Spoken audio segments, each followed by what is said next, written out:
Hello, good afternoon, my beautiful, lovely friends. তোমরা কেমন আছো? নিশ্চয়ই খুব ভালো আছো। এটা কিন্তু আমি সবসময় ভেবেই থাকি যে আমার সব বন্ধুরা খুব ভালো আছে। দেখো, আমি তো অনেক দিন পর তোমাদের কাছে এলাম। আমার আশা হয় না বলতে টুকটাক কাজের মধ্যে থাকি। তো সেই সময় আমি এতটাই ব্যস্ত থাকি যে টুক করে হয়তো চলে আসা হয় না, কিন্তু একটা রান্না বা কিছু দিয়ে যোগাযোগটা তোমাদের সাথে রাখার চেষ্টা করি। কিন্তু সব সময় যে এসে তোমাদের সামনে এসে কথা বলবো ইচ্ছে করে, কিন্তু হয়ে ওঠে না। কিন্তু আজকে যে স্পেশাল ডেট, তো নিশ্চয়ই তোমরা এতক্ষণে বুঝে গেছো আমি কি বিষয়ে বলতে চাইছি। সেটা স্বামী বিবেকানন্দের জন্মদিন আমার অত্যন্ত প্রিয়, এবং আমার যেটা জীবনের দুজন আমার গ্রেট হিরো, আমার জীবনের পথ প্রদর্শক বলতে পারো, যারা আমার প্রাণ, দুটো মহানায়ক, তারা একই মাসে জন্মগ্রহণ করেছে। একজন 12th, একজন 23rd, যাদের দেখে জীবনে আমি বড় হয়েছি। প্রত্যেকটা মুহূর্তে আমি তাদের অনুসরণ করবার চেষ্টা করেছি। হয়তো বড় কিছু জীবনে হতে পারিনি, মানে বুদ্ধি বিকাশে এবং বড় বলতে আমাদের বয়সটা বেড়েছে আর কি, প্রত্যেক বছরই তাদের স্মরণ করে করে। আমি এখানে বড় হওয়া বলতে গ্রেট কিছু আমি হতে পারিনি, সেটা ঠিক কথা। কিন্তু যদি ধরা যায় যে বড় বলতে আদর্শ কিছু বলা যায়, যে আদর্শবান হতে পেরেছি নাকি, হ্যাঁ, সেটা আমি কিন্তু পেরেছি। আমি জীবনে প্রত্যেকটা কাজে তাদের মেনে চলার চেষ্টা করেছি। হয়তো হয়তো বিরাট কিছু হতে পারিনি ঠিক কথা, কিন্তু সব সময় আমি বড় মানুষের থেকেও ভালো মানুষ হবার সাধনা করে গেছি, চেষ্টা করে গেছি।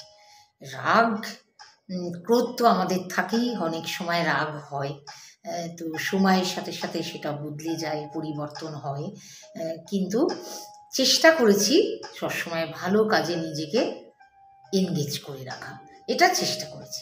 এবং প্রত্যেকটা মুহূর্তে তাদের যে বাণী, তাদের যে নির্দেশ, তাদের যে আদেশ বা তাদের আদর্শটাকে ফলো করার। আমি তাই জন্য আজকে আমার পরম পুরুষ, যুগনায়ক স্বামী বিবেকানন্দ, তার কথা কিছু তোমাদের সাথে আলোচনা করব। তার সম্পর্কে তো বায়োগ্রাফি দেওয়ার আর কিছু নেই। প্রত্যেকটা ঘরে ঘরে মানুষের মনে তিনি সমস্ত পৃথিবীতে বিরাজ করছেন। আমি যখনই তার কথা কিছু বলতে যাই, তো আমি তখন না নিয়ন্ত্রণ হারিয়ে ফেলি। সেই জন্য আমি আজকে তোমাদের সাথে কথা বলতে বসার আগে অনেকভাবে মনকে সংযত করে ঈশ্বরের কাছে বলেছি, ধ্যান করেছি, প্রেয়ার করেছি, যে আমার যেন চোখে জল না আসে। কারণ আমি না যখনই বিবেকানন্দ সম্পর্কে কিছু বলতে যাওয়ার চেষ্টা করি, তখনই না আমার নিয়ন্ত্রণ আমি হারিয়ে ফেলি। আমার মনে হয় যে আমি তাকে সামনে ভিজুয়ালাইজ করি, সামনে দেখতে পাই তার সেই আদর্শ, তার যে চেতনা, তার যে কঠিন সংগ্রাম, প্রত্যেকটা মানুষের মনে সেই আধ্যাত্মিক চেতনা, সেই ধর্মীয় ভাব জাগ্রত করা তো চারটিখানি কথা না। তাকে এই সাধনা করবার জন্য প্রচুর কষ্ট করতে হয়েছে। অ্যাকচুয়ালি এরা কষ্ট করে গেছেন, আর আমরা সেটাকে ক্রমশ হারিয়ে ফেলছি। আমার মনে হয় যে প্রতিটা ঘরে ঘরে, প্রতিটা মানুষের মনে যদি বিবেকানন্দকে সেইভাবে, যদি মানুষের চেতনায় তিনি থাকতেন আক্ষরিকভাবে না, একদম সর্বতোভাবে, তাহলে কিন্তু কোনো ঘরে কোনো দিন কোনো অন্যায় জন্ম নিত না, আমাদের কোনো দুঃখ কষ্ট থাকতো না। তিনি কিন্তু নিজেই বলে গেছেন সেটা, যে দেখো, ভাগ্য বলে কিন্তু বারবার কিন্তু আমাদের মধ্যে উনি সেটা বলবার চেষ্টা করেছেন, আমাদের বোঝাবার চেষ্টা করেছেন, যে ভাগ্য বলে কিন্তু কিছু নেই, যা কিছু আছে আমাদের কর্মফল, কর্ম। আমরা যেমন কর্ম করব আমরা ঠিক সেরকম ফল লাভ করব, এ বিষয়ে কোনো রকম সন্দেহ নেই। কিন্তু আমাদের জীবনের, আমাদের কি ভাবতে হবে, আমাদের জীবনের আমরা যে জন্মেছি, আমরা যে জন্মগ্রহণ করেছি পৃথিবীতে, এসে ঈশ্বর পাঠিয়েছেন, তো তার তো একটা উদ্দেশ্য আছে। সেই উদ্দেশ্যটা কি? সেই উদ্দেশ্যটা কিন্তু, সেই লক্ষ্যটা কিন্তু সব সময় আমরা আমাদের সুখ, আমাদের স্বাচ্ছন্দ্য, আমাদের নিজেদের ভালো থাকা, সেটাই কিন্তু নয়। আমাদের জীবনের পরম লক্ষ্য হওয়া উচিত সেটা হচ্ছে জ্ঞান অর্জন করা। যে কোনোভাবে, যে কোনো প্রকারে আমরা যদি জ্ঞান অর্জন করতে পারি, আমাদের যদি দৃষ্টিশক্তি যদি স্বচ্ছ হয়, নিয়ন্ত্রিত হয়, তাহলে আমরা কিন্তু ভালো কাজ করবই করব। এ বিষয়ে কিন্তু কোনো সন্দেহ নেই।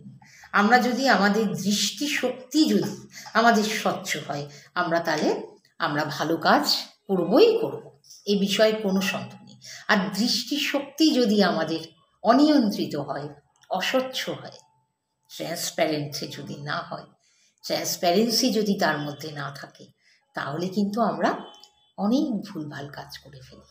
কিন্তু আমাদের যদি মনে হয় যে এই কাজটা করব না, এটা উচিত নয়, এটা করলে আমার ভুল হতে পারে, তাহলে কিন্তু আমরা সেটা কখনোই করি না। কিন্তু যখন আমরা সেটা নিয়ে চিন্তা ভাবনা করি না, আমাদের দৃষ্টিশক্তিটাকে স্বচ্ছ করতে চাই না, নিয়ন্ত্রণে আনতে চাই না, তখনই কিন্তু আমরা আমাদের সব কিছু হারিয়ে ফেলে আমরা ভুলভাল কাজ করে ফেলি। তো সেই জন্যই কিন্তু বিবেকানন্দ পড়া উচিত। আমরা যদি প্রত্যেকেই বিবেকানন্দ পড়তে পারি, তাহলে কিন্তু আমরা সব ভালো কাজ করব। আমার মনে হয়, এটা আমার ব্যক্তিগত অভিমত, যে প্রত্যেকটা স্কুলেই যখন আমাদের সিলেবাস যখন আমাদের সেট করা হয়, যখন জ্ঞানী গুণী মানুষরা করেন, আমার মনে হয় যে সেখানে যদি আমাদের স্বামী বিবেকানন্দের বইটাকে কম্পালসারি করা হয়, কম্পালসারি। যেমন আমরা দেখবে যে আমরা প্রেয়ার করতাম স্কুলে, এই প্রেয়ার করার পেছনে তো একটা উদ্দেশ্য ছিল। সারাদিন আমরা প্রেয়ারটা করে আমরা স্কুলে ভালো কাটাতাম। ওটার মধ্যে আমাদের কত এনার্জাইজ করতো আমাদেরকে, আমাদের মনটা সারাদিনে ভালো ভালো কথা দিয়ে প্রেয়ারগুলো। তো সেই রকম আমি বলবো যে প্রত্যেকটা ক্লাসে আস্তে আস্তে, যেমন আমরা স্টেপ বাই স্টেপ যেমন আমাদের ক্লাসের বইগুলো যেমন স্ট্যান্ডার্ডগুলো হাই হতে থাকে, সেই রকম আমরা আস্তে আস্তে ছেলেবেলা বিবেকানন্দ দিয়ে শুরু হলো, তারপরে ক্রমশ কঠিন থেকে কঠিন হবে বিষয়গুলো। এটা যদি কম্পালসারি একটা বই হতে পারে, অনেকটা মোরালসের মতন, মোরাল ক্লাসের মতন, তাহলে দেখো আজকে যেসব অন্যায়গুলো আমরা দেখছি চোখের সামনে, এগুলো একটাও আর হবে না। কেন হবে না? একটা বাচ্চা ছোট থেকে যদি স্বামী বিবেকানন্দ পড়ে এবং তার আদর্শে বড় হতে থাকে, তিনি কি বলতে চেয়েছেন, কেমনভাবে আমাদের চালাতে চেয়েছেন, কেমনভাবে সেই ভারতবাসী হবে, সেই স্বপ্নটা দেখেছিলেন, তাহলে সেটা যদি তাদের মধ্যে এই যে স্টিরিওটাইপ পড়াশোনা, আমি ডাক্তার হব, আমি ইঞ্জিনিয়ার হব, আমি বড় প্রফেসর হব, আমি অনেক কিছু হব, কিন্তু আসলে আমি যে একজন আদর্শবান মানুষ হব, আমি যে একজন ভালো মানুষ হব, এটা আমরা কজন মনে রাখতে পারি? এই মনে রাখাটার জন্যই, এই চিন্তাধারাটা আসার জন্যই, এই চেতনায় উদ্ভাসিত হবার জন্যই বিবেকানন্দ পড়া দরকার। দেখো, বিবেকানন্দের যে গল্প এবং বিবেকানন্দের যে আদর্শ, যে চেতনা, সেগুলো নতুন করে আর এখানে কিছু বলার নেই। আমরা সবাই কম বেশি অনেক কিছু তার সম্পর্কে বই পড়েছি, জানবার চেষ্টা করেছি। এই যে প্রাচ্য আর পাশ্চাত্যের মধ্যে যে মেলবন্ধন করে যে ধর্মীয় চেতনাটাকে অনেক বেশি এগিয়ে নিয়ে যাওয়া, সেটা কিন্তু প্রথম বিবেকানন্দই আমাদের ভারতবর্ষে করেছিলেন। তার জন্য তাকে অনেক কষ্ট করতে হয়েছে। বিবেকানন্দের একটা সেরা যেটা নীতি, যেটা ওনার অ্যাডভাইস, উপদেশ বলতে পারো সবাই, আমার জীবনে আমি ভীষণ এটা খুব মেনে চলি, এবং বলতে পারো আমার ভালোবাসার একটা কথা, উপদেশ, যে তোমার সাথে, এটা আমি বাড়িতেও বলে থাকি, এটা আমি বাড়িতেও সবসময় বলে থাকি, যে দেখো, যে তোমার সাথে খারাপ ব্যবহার করছে, কখনোই তুমি তাকে কিছু বলতে যেও না। কেন বলতে যাব না? না, অনেক সময় আমি নিউট্রাল হয়ে যাই, নেগেটিভ হয়ে যাই, সেখান থেকে সরে আসার চেষ্টা করি, খুব বেশি ভুলভাল না হলে। প্রতিবাদ করার যে একটা চিন্তা ভাবনা, একটা যে প্রতিবাদ করার ইচ্ছা বলতে পারো, সেটাও কিন্তু হারিয়ে ফেলি। তার কারণটাই হচ্ছে যে তাকে বলে কোনো লাভ নেই। সে খারাপ ব্যবহার করছে মানে সে তার বংশ পরিচয় দিচ্ছে, যে সে তার স্বভাবের পরিচয় দিচ্ছে। একজনকে দেখবে সে যতই ভালো থাকার চেষ্টা করুক না কেন, ভালো কথা বলার চেষ্টা করুক না কেন, তাকে তুমি একটা টোকা মারলেই বা দু একটা কথার পরেই দেখবি তার স্বরূপটা ক্রমশ প্রকাশ হতে থাকলো। হ্যাঁ, এক্সাইটমেন্টের সাথে সাথে তার বিহেভিয়ারটা চেঞ্জ হতে থাকলো। কিন্তু আমরা কি করব? আমরা যদি কখনো আমাদের দেখি যে আমাদের কেউ খুব খারাপ ব্যবহার করছে, আমরা তাকে কখনো আনসার দিতে যাব না। এটা তার নিজেরই একটা রিফ্লেকশন, ক্যারেক্টারের রিফ্লেকশন, এবং সে যে স্বভাব, যে পরিবার, যে পরিবেশে বিলং করে তার একটা রিফ্লেকশন। সুতরাং সবসময় উত্তর দেওয়া উচিত না, উত্তর দিতে যাওয়াও আমাদের চেষ্টা করা উচিত না। কি একেবারে না পারলে তখন আমাদের দিতে হয়, এটা বিবেকানন্দের একটা বাণীর আমার ভীষণ ভালো লাগার একটা কথা। আর একটা কথা যেটা তিনি সবসময়, অজস্র তার বাণী, যেগুলো আমরা নীতিগুলো আমরা মেনে চলার চেষ্টা করি আমাদের ডেইলি লাইফে, তার মধ্যে একটা অন্যতম কথা হচ্ছে সুখ স্বাচ্ছন্দ্যের পেছনে দৌড়ো না। তোমার লক্ষ্য হোক জীবনের জ্ঞান অর্জন করা, এবং সেই জ্ঞানটাই কিন্তু তোমাকে সুখ স্বাচ্ছন্দ্যের দিকে, যে অরিজিনাল প্রকৃত যে সুখ স্বাচ্ছন্দ্য, সেটা পেতে সাহায্য করবে। আমরা অনেক সময় দেখি যে প্রচুর এখনকার দিনে তো দেখি যে সুখ স্বাচ্ছন্দ্য খুব তাড়াতাড়ি ভোগ বিলাসের দিকে দৌড়, কিন্তু অনেকেই আমরা আছি যারা এটা ফলো করি না, আমরা মানসিক শান্তির দিকে দৌড়াই। এটা কিন্তু বিবেকানন্দের পরম একটা বাণী। বিবেকানন্দ পড়লে কিন্তু এটাই আমাদের রিয়েলাইজ হয়, এবং তিনি কি কঠিন সংগ্রাম করে আমাদের ভারতবাসীর কষ্ট দূর করবার চেষ্টা করেছিলেন। তো তোমরা নিশ্চয়ই আজকে সবাই বিবেকানন্দের চিন্তায় আছো, ভাবনায় আছো। তাই জন্য আমার অত্যন্ত প্রিয় পুরুষ, একজন প্রিয় যুগপুরুষ এবং প্রিয় মানুষ, একজন দার্শনিক, আমি তাকে বলি যে শ্রেষ্ঠ সংগ্রামী সন্ন্যাসী তাকে আমি বলি। এত বড় বীর সন্ন্যাসী আর নেই। আমি তাকে ভাবি যে তিনি সন্ন্যাসী একদিকে কিন্তু বীর।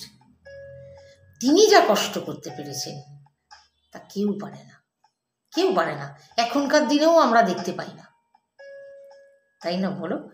তো সবাই ভালো থেকো, এটাই বলবো, আনন্দে থেকো।